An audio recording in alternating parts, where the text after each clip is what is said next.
તમારું નામ ગામ સ્પ્લેન્ડર ક્યુ મોડલ છે અને આપણે સાયલેન્સર કેટલા વાળું નાખ્યું?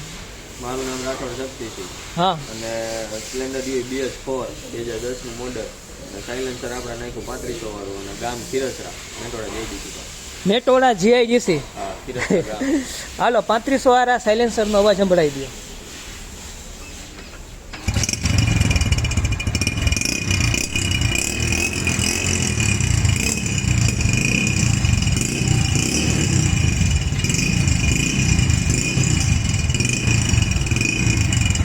રેડી, હાલો હવે નીકળી શકો છો. આવજો ભાઈ. હા, ઓઇલ લીધું ને? ઓઇલ હાલો આવજો. હા ચાલો.